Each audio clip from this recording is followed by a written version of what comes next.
2025 Watermans Half Aquabike. This one's taking place September 27th this year in Rock Hall, Maryland. Before we dive into the details, make sure you like, subscribe, share, all that good stuff. If you're interested in getting some individual consultations or advice on how to attack this race, please feel free to reach out. Contact info is down below. So with that, let's dive in. The website here, highly recommend that you do go to this website. It's got a lot of useful information.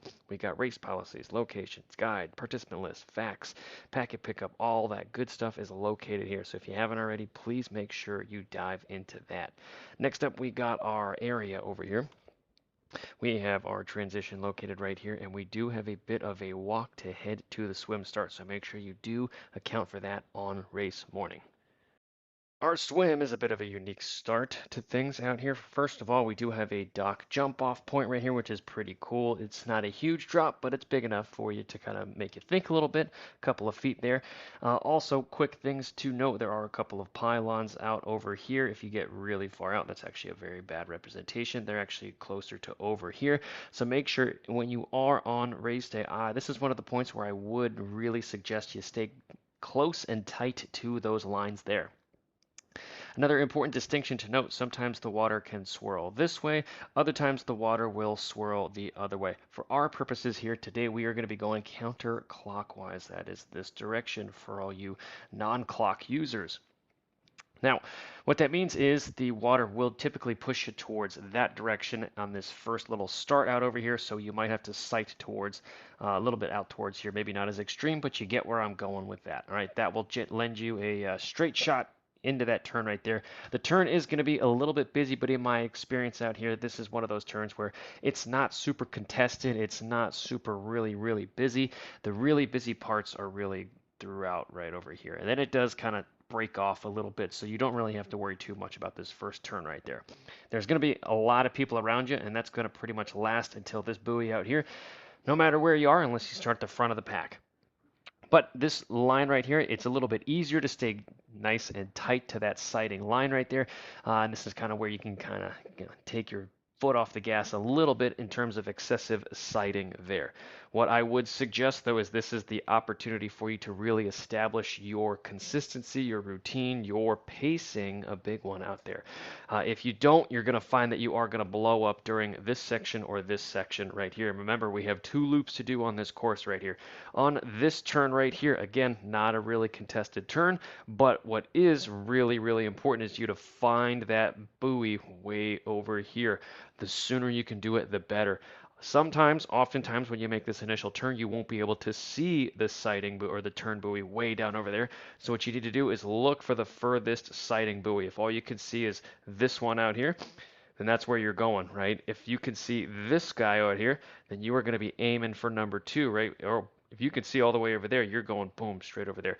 What you'll find is a lot of athletes will zigzag during this section, and that will really slow their time down. So if you minimize the amounts of zigs and zags out here, that's going to really help your swim time with very minimal effort, just smart swimming out there. So if you're zigzagging to this first sighting or the second sighting buoy, and then you say, oh, the buoy's actually way over there, that's just one redirection, where sometimes these buoys aren't perfectly placed. It's just the water, it's a moving body of water. There's nothing really they can do about it. So you might find that it goes there and there and there and there. And more, what usually happens out here is athletes, they will think that they're swimming towards that turn buoy, but in reality, they're getting pushed out this way, and then they have to correct out that way.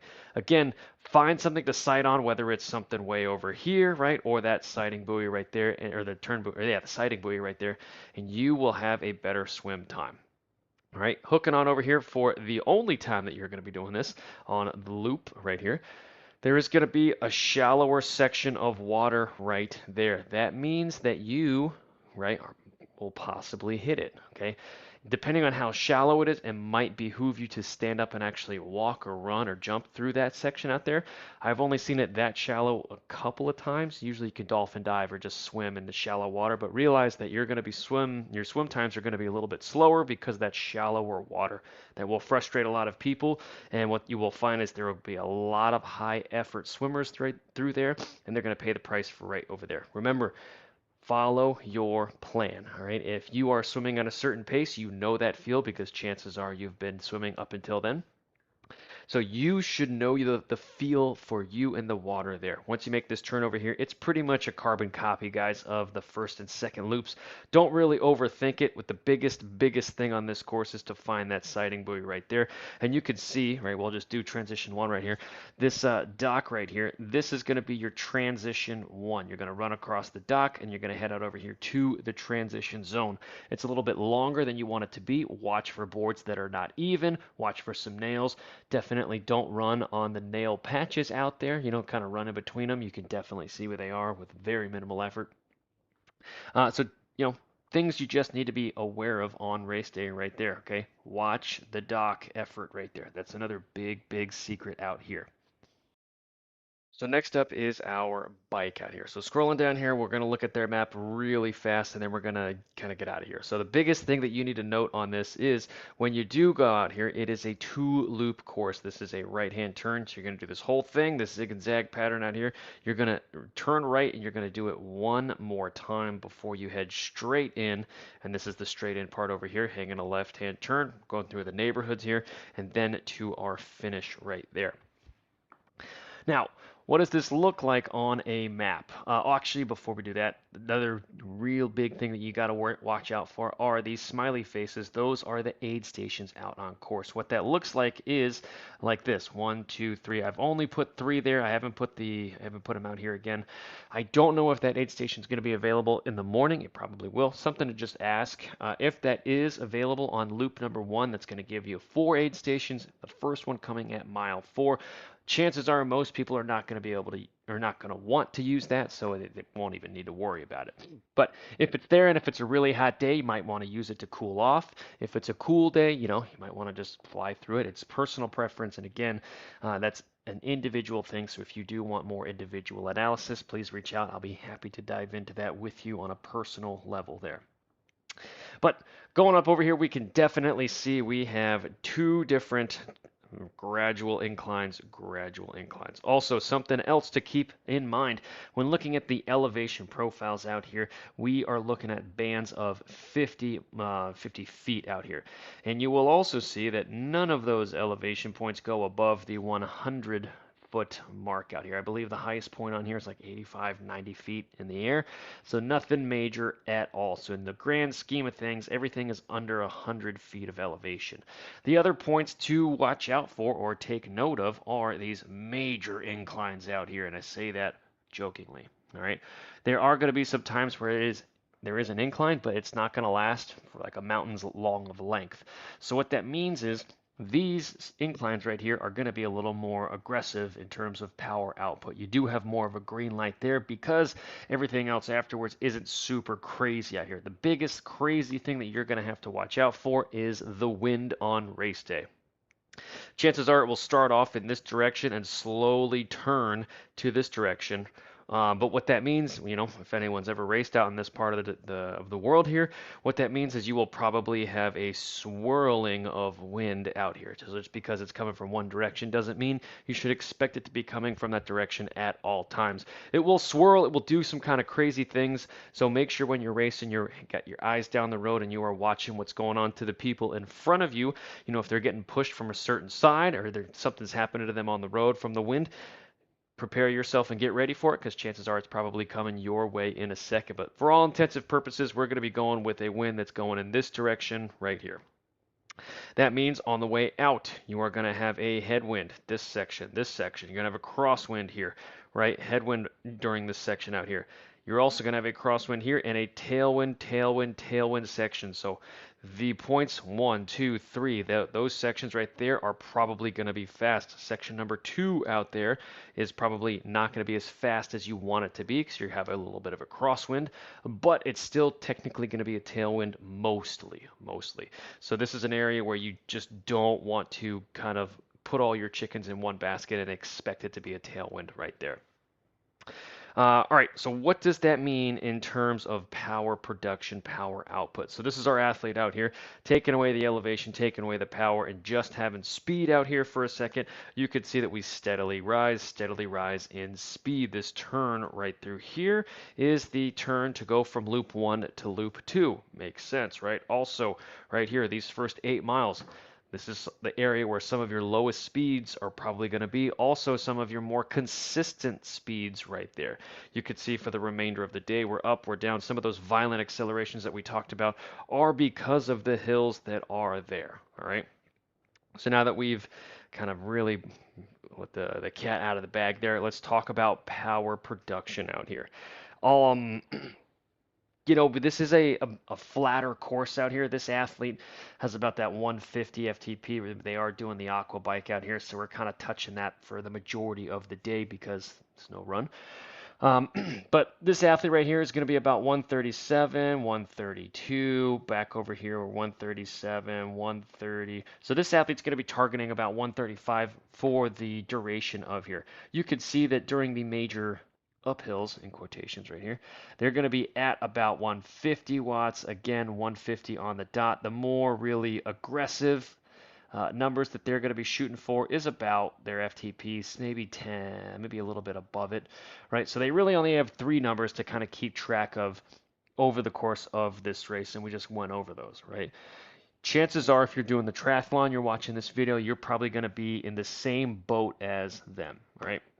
You're really going to only have 3 numbers to really target for this race. Maybe a 4th, and that would be during the tailwind sections that we talked about earlier. Maybe dropping it down a little bit, prioritizing that aero position, and just keeping your speed up during those sections right there. So you really only have 4 numbers to kind of track. So there shouldn't be a whole lot of stressing and all kinds of freaking out because of terrain and elevation and all that. You got 4, maybe 3 numbers to really hit.